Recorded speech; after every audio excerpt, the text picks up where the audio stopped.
So now that you're ready to set up your matrix, how do you go about doing it? Stick around, we'll show you a few tips and tricks.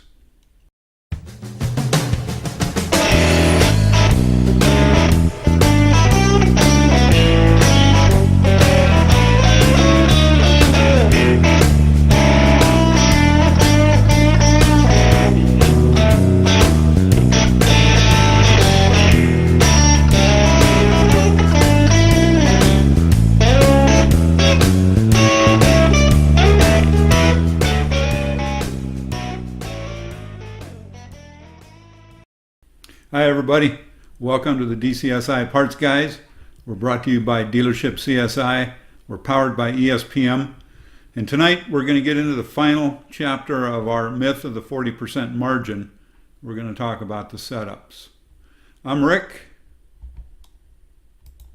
And there's Jer.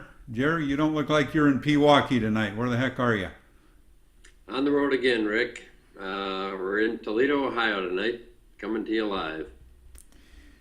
Well, you're looking pretty good there, Jer.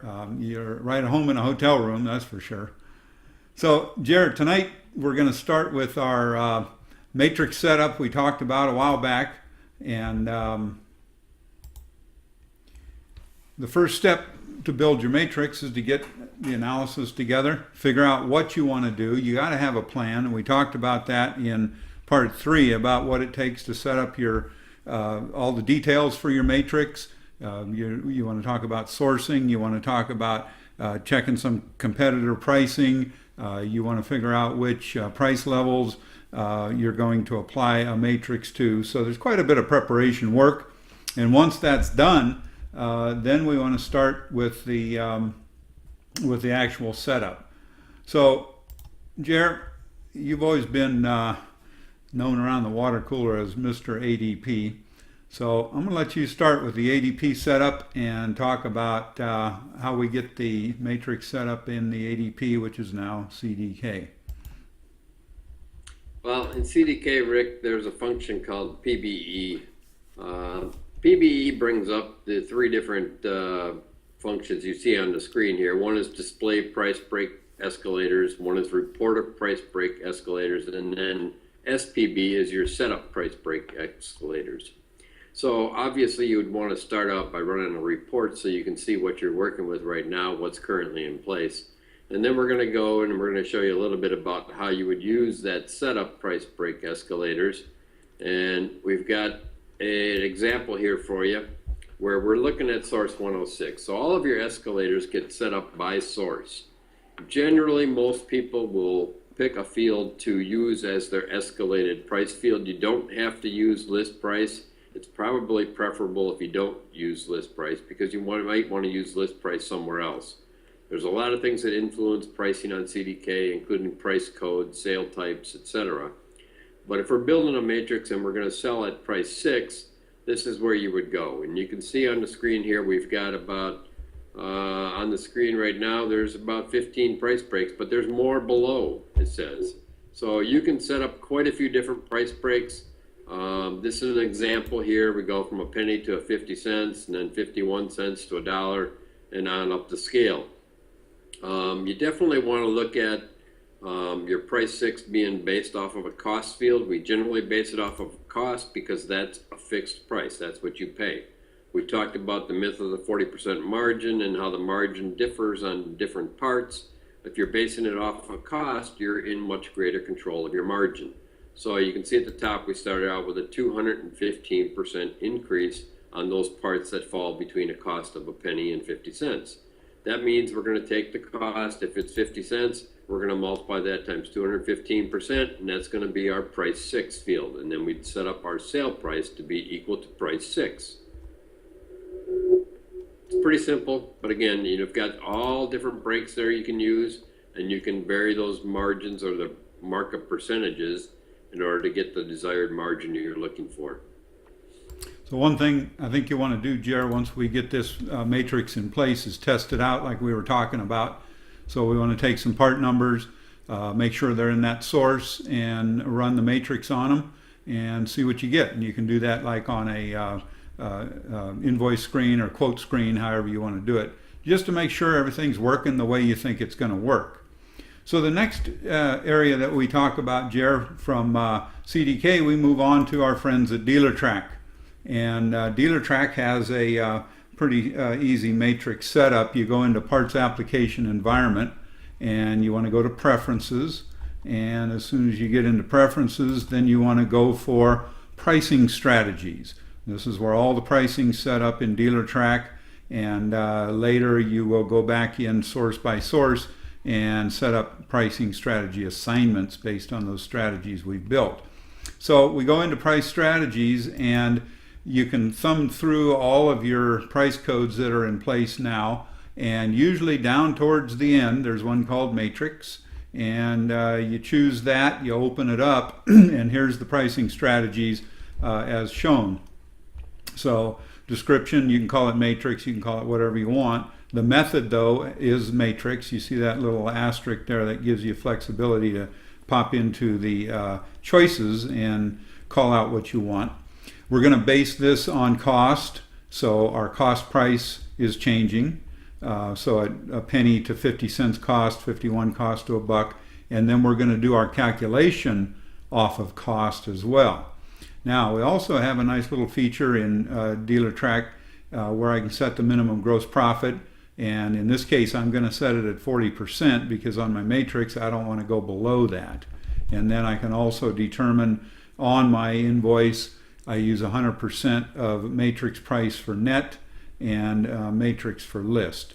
So these are easy setups. You can go in and change them. But again, the same idea. You want to go back in, make some test invoices, quotes, however you want to do it, and make sure this thing's working right before you start to pass it on to your other sources, stocking groups in DealerTrack, and that's where your assignments come into play. So, Jer, that leaves us with the final version, which is Reynolds and Reynolds, and we've got some Reynolds and Reynolds clients that are out there, and again, there's some procedure we go through. I'll let you walk through it, and we'll start with the Reynolds and Reynolds matrix. Well, on the Reynolds and Reynolds system, Rick, we really need to start out in the 2323 screen, and that's your source setups, basically. You'll see on the screen here, we've got towards the bottom, we have price escalation parameters, and it's either a yes or no situation. You just choose whether or not on this particular source. You can see at the top here, we're using Make AC. That's for Acura, and this is on source 3. Each matrix gets set up for each source. So on the bottom, we have the price escalation parameters, yes or no, and we've got that checked off at yes. So if you go into that and you actually enter it into that number 8, you'll see that you'll bring up the next screen, which is our source 3 matrix, or our price escalation parameters. And here you've got price fields that you use to base it off of, and you also have a price range option next to that where that can be set at yes or no. In our example here, what we're doing is we're using comp price as our matrix price. So you can see that it's based off of cost because the price field is number 3. We're basing it off of cost price, and then the price range option is set to yes. That way we can put a different markup on each price range of parts. So if we move over to the matrix 3 tab here, we have an example of those price matrices we've put in place. Again, at the top you see it's price equals comp. That's the price that we're building as our matrix price, and it's based off of cost. So you've got 1 through 10 lines down here, and you can see that the percentages on the far right over there next to where it says dollars, you set up a percentage. So in other words, on that first line, if a part costs 40 cents, it falls into line 1. We're going to mark that up 615%. Now, obviously, that's a pretty aggressive matrix. And again, you have to determine where you want to start out with your matrix. I definitely probably wouldn't recommend you start out this high, but this is a Highline import store, and they're using a pretty aggressive matrix in place. You get down to line 10, and we have the parts that cost between $125 and up to $10,000 or $100,000. We're going to mark those up 95%. You know, if you get down to the point of about 67%, that's where you get that 40% margin we were talking about in the previous segment. So, You kind of want to stay above that 67% range in order to make sure that you're going to be getting better than a 40% gross profit margin. On the next tab, you see the 2565 screen, which is where we have the option, as Rick mentioned in DealerTrack, you can actually set up different protections for your gross profit margin. Okay, you can set these up with a code of 1 through 5, as you see at the top there, and you can set it up by each different line. So when we move over to the second screen here, we've got it maybe set up with a code of 1 through 5, and that's, again, we're talking about different price levels, we're talking about different bases, different sources. You have to set this up for each source. Right here, we're talking about price level 2. So anybody that you assign price level 2 as a customer, and in this case, it's called MSRP. So we're going to sell it at MSRP, which is just the list from the manufacturer. So you see that all of these here are marked with a 0%. When you move over to the right of that base field, we're not adding anything. We're just basing it off of the list price, and we're adding 0. So if you have some desire to put in a gross profit margin protection, we'll show you on the next screen here that on that same price level 2, which we called MSRP, I went to line number 1 and I said, hey, you know what? I want to make sure that I get at least a 20% gross profit margin on this particular price level. So I just put in 20 in that gross profit percentage, and then it's going to definitely come up with a message when you go and try and sell a part that has less than a gross profit of 20% margin. So that's the alarm factor in the Reynolds side that coincides with your matrix, and it coincides with trying to protect that minimum margin you're looking for. So, Jared, this can get a little complicated, however, based on sourcing. And the whole trick with sourcing is I have to know which parts are in which source, why they're in there, and what differentiates those parts from the rest of my inventory. One of the things we do as Dealership CSI with our clients is we set up sourcing to make sense. We move parts where they belong, and we know exactly what's in every source. If you're not in a Dealership CSI consultant category right now, you may be on your own, and you may be looking at your sources and find out that you've got 1 or 2 that hold most of your parts. Well, think about what happens when we start adding matrix and we start adding gross profit threshold alarms to my whole inventory. I can get some unpredictable pricing results. So, Jer, I think the most important thing we got to think about here is the preparation work. We're back to that, and then we've got to make sure we know what's in our sources and then get everything set up right. Absolutely, Rick. I agree with you 100%. You really need to be careful. This is an area, like I said, you need to test some parts out, create some quotes, do it one source at a time, see if it works for you, and do it with a source maybe that doesn't have a lot of parts in it. So let's take a look at DealerTrack and see what the process is to set up the gross profit threshold there in a non-matrix environment. If we're looking at the DealerTrack, we're back into preferences and back into pricing strategies. It's all in the same place. We were same spot when we were looking at our matrix.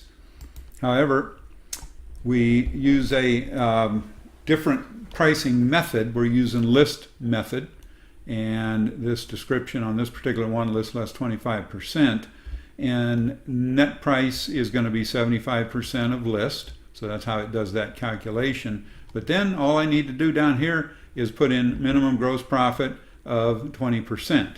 And if this calculation, 75% of list, comes out with less than a 20% margin, it's automatically going to reprice. So the option is not there to say yes or no. It's just automatically going to reprice, and there we go. Jerry, how does it work in Reynolds when you encounter a substandard gross and your threshold kicks in? In Reynolds, they're going to give you a message that the part that you're selling or trying to sell doesn't meet those gross profit margins when you put in that protection. In the example we showed with that 20%, if you don't have a 20% gross profit margin, it's going to come up and give you a message and ask if you want to continue with the sale or not. All right, so let's take a look at ADP CDK and see how that one works. Jer, you're the expert here. All right, in the CDK world, we've got a screen here. It shows you, and obviously this is a dry version. Up in the launch window, you would type in OSOP. And when you do that, it brings up these parts option setups. You kind of have to hover over that tab on the left side there that says OSOP parts options, and it brings up a bunch of sub-menus here. So what we're really looking at is we're talking about the gross profit setup. So that modified gross profit setups is a hyperlink, and you would click on that, which would bring you to this next screen we have here. At the top, you see we've got a little checkbox, enable gross profit protection. So there's another one below it, enforce manual overrides only. You see the gross profit percentage not met. What happens when it's not met? Well, you've got a few options there on that drop-down window, but we've got this one set at display a message only. So in other words, it's going to pop up with a message in red telling them that, hey, your gross profit percentage is below what your threshold is. The next box down shows you where you can exclude sale types. In other words, maybe you don't want to have a 20% gross profit threshold on some internals. Your different sale types are all available. You click on the view sale types, it'll bring them all up, and you can exclude certain sale types from these gross profit thresholds. Down below that, you see the default gross profit protection percentage of 20% in this particular case. So in other words, it's not gonna, anything below a 20% margin will come up with that message, because we got a display message only, and it'll say, hey, you've only got a 15% margin here. That's below your 20% margin. It gives you the option to go ahead and reprice it. Now again, this is all enforced by source.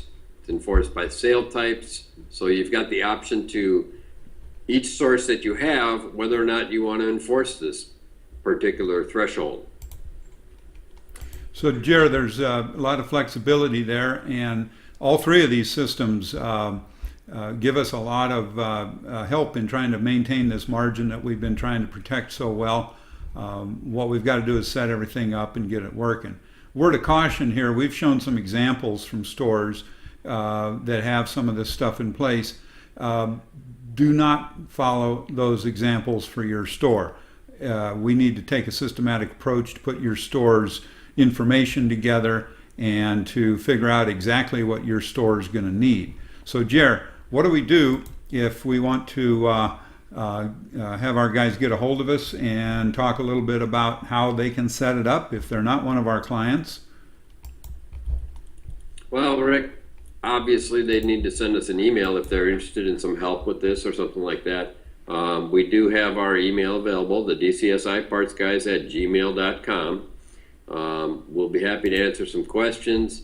We do have some options for you if you're interested in getting assistance setting up those matrices. Well, this is the last of our myth of the 40% margin, Jer. It's been a great series, and I think we've shown a lot of good information and some good remedies for how we can preserve some of that gross profit. So I want to thank everybody for watching tonight. If you enjoyed what you saw, subscribe to the channel, throw us some likes, drop a few good comments, and share it around with your friends. Jer, thank you for joining us all the way from Ohio, and hope we don't find you in another hotel room again soon. Well, that's part of life on the road, Rick, and I enjoy traveling and I enjoy going out there, and obviously the consulting work we do is a pleasure to me because we're just spreading the knowledge amongst others, just like these videos do. Well, that's exactly right, and that's really what we're trying to do here with the DCSI Parts Guys. So thanks again, everybody. Let's go out and make some money.